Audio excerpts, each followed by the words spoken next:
Previously on Ballz. Look at what Mr. Campese's got teed up today. Wow, a bit of chocolate block, sir. Woo! Yum. Buckenheidsklif. And Mearless Rubicon. No, stop it now. Jesse, that's like 2,000 rands worth of wine there. David, are you there? Yeah, I'm here. Okay. Oh, he's just making us jealous. There's the David Campese Shiraz and the autograph there as well, which is also on our Ballz to the wall outside, by the way. That's the one you were telling us about last week. Which one are you enjoying today? The chocolate block or the Mearless, or are you doing your own blend? No, it's a bit early this afternoon, I think, Darren. Oh, come on, it's an hour earlier than last week. Exactly, I've got 3 small kids, mate. You can't sort of look like you're an alcoholic, can you? No, that's true. Simon does mind. How do South African wines, in your mind, tee up against Australian wines, by the way? Very different, mate. There's some really good wines. I actually enjoy... I took a lot of wines back to Australia, like the Mearless 2003, the Chocolate Block. Took a couple of other wines, but they're actually not, I suppose, a bit better than Australian wines. I think the whites out of New Zealand, Marlborough, the Sauvignon Blancs are fantastic. But I think the Rubicon, is probably one of the best wines I've tasted. So. Oh, they're not just. That was my wedding. That was the one, Mearless Rubicon. The 2003. Is that the one you got there? That's the one, yes. Yeah, I've got a couple of dozen of it, so... Do you want to try a good red? I think it's a Cabernet, a Delheim, but one of the older ones, going back to the early 2000s. Well, you can find a Delheim Cab Sav. Very nice. Private Reserve or one of those. But is Cab Sab's very strong? So I know in Australia the Cab Sabs are very, very strong in Australia. I haven't really... So are the women. More like a Merlot, Shiraz sort of person. Yeah. It's all relative, Dave. So are the women. It is very relative, yes. Which is why you married one of our beautiful South African lovelies. Well, the only South African that could catch me, mate, yes. Well, I don't know. Anyway, let's move on. Welcome. Nice to have you back on the flush out on a Monday afternoon, and we look forward to getting your views. We listened to some of your predictions, but listen, no one guessed. But I've said it before, the Rebels pick one game. I think last year was the Reds that they beat. They beat the eventual champions. So maybe if that's an omen, you should... did they beat the Reds last year, the Rebels? They beat one of the big sides. No, I don't know. Who did they beat last year? I thought they beat the Auckland Blues. I thought they beat the Crusaders at first. Someone said no, they didn't. But they either beat one of the... didn't. I said that. I think it was the Auckland Blues they beat last year as well.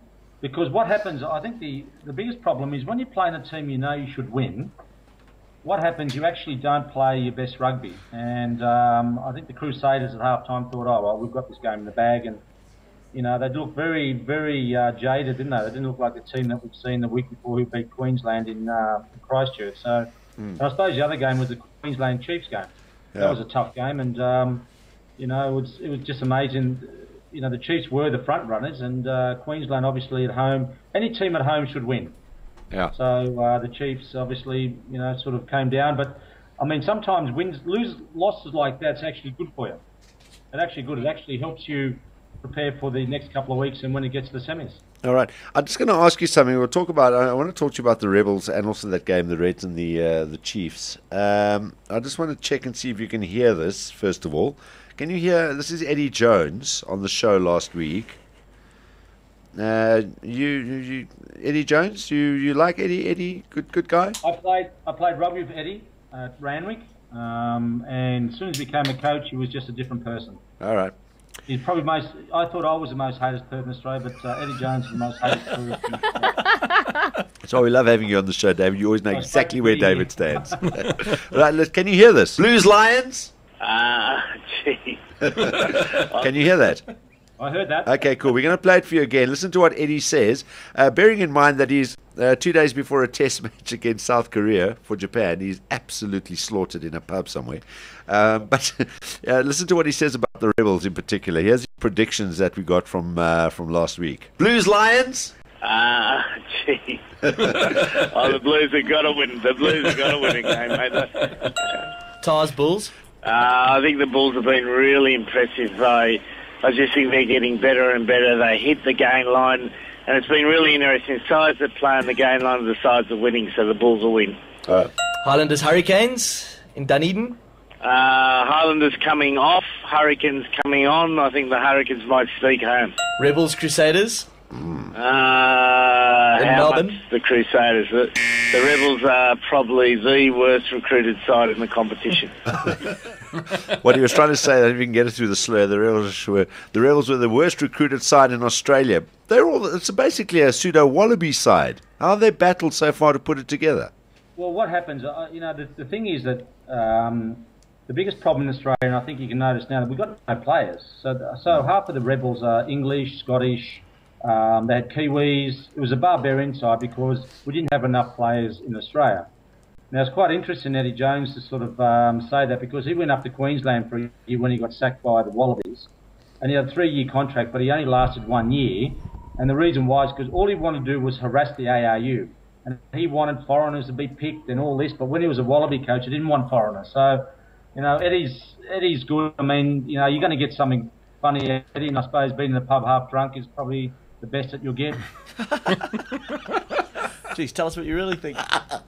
Ask the question, I'll give you the answer. Yeah, appreciate it. All right, so that's the Rebels. What about the Reds now? That game, they were down, I think, 26 when I sort of took a glance on Sunday morning. By the way, I love the Sunday game for us, and I think South Africa should actually start thinking about.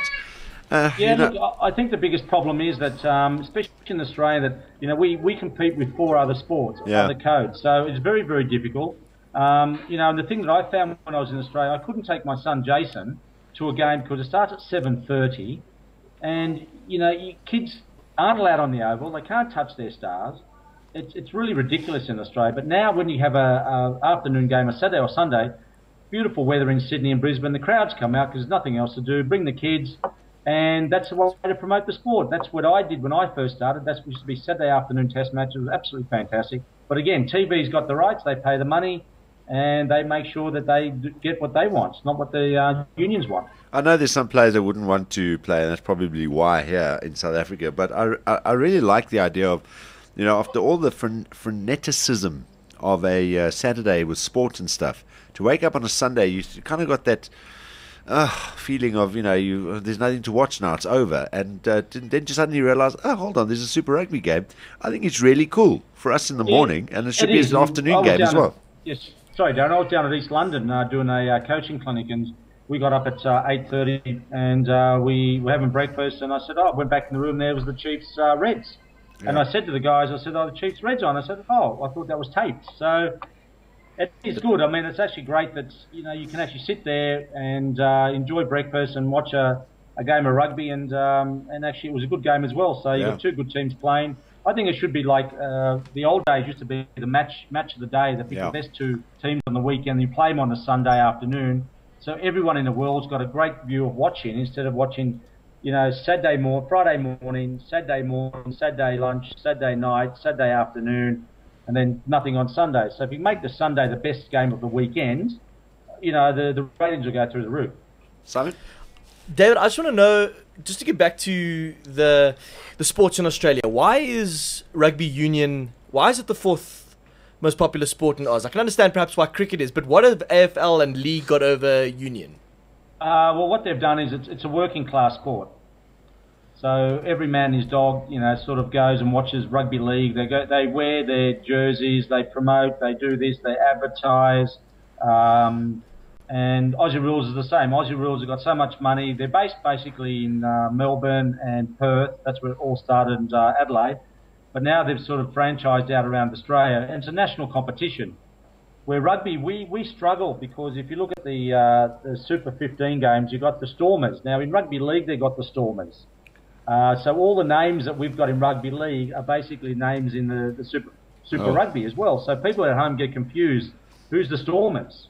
It used to be the Western Province and all that. Instead, they keep on changing the names to modify the game. Yeah. But in Australia, what we've done is we've got so many kids that want to play, and it's basically on the money. The rugby union's a private school sport, and that's where the kids come out of. But realistically, we are struggling, because if you don't win or entertain, people don't watch. And rugby league's on every weekend. They promote it. They use the players to promote, go to schools. Where rugby, we don't really do that. We spend all the money at the high end, and we haven't got the grassroots coming through. And you can see that in the Super Rugby teams, we've got no players.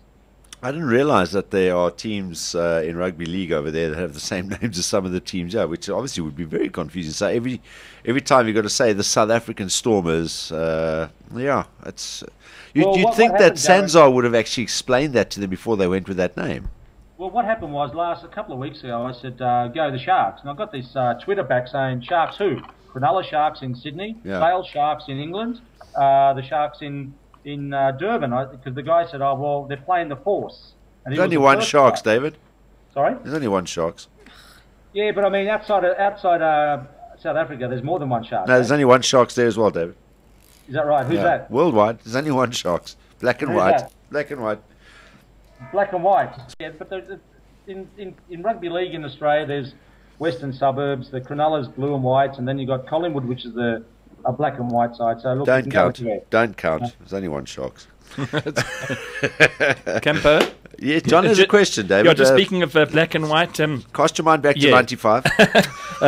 What did you think of Lucette Prop, the Beast tender Tawarida's comeback? He's looking strong, don't you think? Yeah, he's looking very good, and I know Beast very well, and I've saw him a couple of times going around the block, I suppose, running around and walking around Gateway. Look, he's a great asset, and I remember when I first came to the Sharks in 2006, he was actually a flanker, but he couldn't get a job, so they moulded him to a prop. And I know there were so many problems where he was a Zimbabwean, he couldn't play, he's got to stand down, and he didn't have the right visa. Unbelievable. But anyway, he's a great asset for the side, and he's proven the last couple of weeks that he's back in contention for the box, and he's actually a great person off the field, but when he gets on the field, he does a very good job, and I think that he played well on the weekend, and I'm sure that going forward he's going to be a better player. Have you ever heard him do Barry White? No, I haven't. Have you? Yeah? Ah, damn, we don't have it here anymore. What a pity. Remind me next week. We'll put it back up. We'll play it to you next week. Okay. Beast doing Barry White. It's marriage made in heaven. It was. Simon. No, I was going to say, missed you on the TV this week, Campo. Yeah, why didn't you get a game? What's going on? Have they? No, I did, but I was actually booked to go and do this coaching clinic to coach kids down at East London, so it was a bit of a stuff up on my point of view, and it was my mistake actually. So hopefully next couple of weeks I'll be trying to get involved again. But I must say, watching the Sharks Force game, I mean, I'm glad I wasn't there because it was, I don't know what you could have said, the Force were disgraceful. Yeah. Joel was saying, the real Joel was saying that they badly coached. Yeah, well, what's happened is, and I said that to Darren last week, I think it was, that they've got a rugby league guy in that's coaching the team, and he came into rugby about 3 years ago. His name was Phil Blake. He was a very good rugby league player. About 33, I think he had a heart attack, so he got up and going again, and he's coaching the side, but he's actually from the ARU, and he started off as a defence coach. He looks like he's from the AA. See by the way they play that he was struggling, and he was one of those guys that before the game said, we're up for it. And I saw him during the week, and I said, mate, get the ball to the big Fijian. Oh, mate, it's not through a lack of trying. I'm sitting there going, you've got two centres who don't pass the ball. You've got a guy who can score tries, and he actually had a couple of good runs on Saturday, then I took him off. So, I don't know. Yeah. I'm not a coach. I just love to watch and bag everybody, but I suppose I'd do different things if I was there. Who the hell is trying to get hold of you while you're on our feature here? Your phone is going mad. I've got a guy in Hong Kong who does my rugby academy. He's trying to get hold of me on my iPad too. So, okay. And that's where I was trying to connect with you guys, so I can actually walk around the house with my iPad too instead of sitting here in my. Well, actually, I was actually going to say, can we borrow your house for any of our Durban-based interviews because your Skype here is perfect. Yeah, it's not bad, is it? Yeah, it's very good actually. It's nice and clear. But I think you're not on today. I don't know. Our cameras bug it, so you can't see us. That's the problem. No, Darren. But it sounds like there's trouble in paradise there. Someone's crying. No shave, David. My little Bubba, Mercedes. Yeah. Nice. Okay, let's get some predictions from you. And what did we? I think David did like 4 out of 7 last week, and the only games that you got wrong were pretty much the ones everyone got wrong. Yeah. But let's see what you think this week, Simon. Okay, Hurricanes Brumbies in Wellington. I go for the Hurricanes. I think the Brumbies have lost number 10. I think Jake White was trying to get Stevie Larkin to come out of retirement. He was, yeah. Bring Gregan back as well. What next? Darren Scott coming out of retirement. We hope. We wish. Do you want to give us a margin there, David? Stop trying to get your super brew. Hurricanes are hard to beat. I reckon by 10. Hurricanes by 10. I disagree with you on the result there. Highlanders Bulls. I think the Highlanders at home. Oh, I Bulls for that disagree one. with you on that one as I well. reckon by 1 point. Okay. Okay. Crusaders Blues in Christchurch. Crusaders by a long way. Yeah. Oh, that's what we said last week. Reds I reckon Lions. By about 10 points. Okay. Reds Lions. The Reds should win because They're yes, playing the Lions. the Lions have actually. I spent a few hours with Waylon Murray on the weekend. Very interesting. What? Yes. You can't share, obviously, right? Sorry? You can't share with us yet, can you? No, I can't share on air. Well, they don't have tell us. something? Don't tell Yes. us in that case because it might end up on air. So, The Reds. Okay. They're playing well. Sharks Cheetahs in Bloem. Oh, I think the Sharks. I mean, I know that the Cheetahs came back from 16-0 to 16-14, but in this competition, you've got to sort of start well. You can't sort of let the opposition in front. So I think the Sharks should win. ooh, I'm scared. I'm so scared of that side, the Cheetahs in In Bloem Bloem. especially. Tars Stormers in Cape Town. Stormers. By. Plenty. I reckon by about 5 points. Okay. And then last game of the weekend on Sunday, Force versus Rebels in Perth. That's one we shouldn't really turn on. Yeah, that's snooze there. Well, they come in what? I mean, the Force will win, but you got two sides from Australia that actually are struggling, and I don't think they've got any. They're not going to make any semis or anything. So it's just play the game. So I think the Rebels should beat them. All right, cool. There we go. Those are your predictions from David. We'll see how you go next Monday with all our other rugby predictions that we get from the folks. We should have actually asked Peter while he was there quickly for some predictions, but he didn't Why don't sound you bring like. up Eddie Jones again and see what if he still has Probably still in the pub. pub. Still there. How did they do in that game? Did they beat South Korea? I'm sure they did. Anyway. Yeah, not I mean, no one cares about that rugby.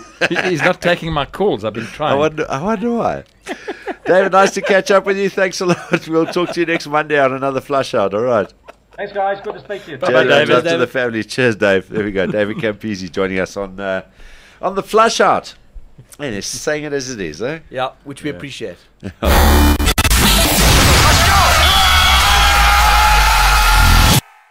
p.m. to 6 p.m. Mondays to Fridays live on Ballz.co.za. Ballz.co.za.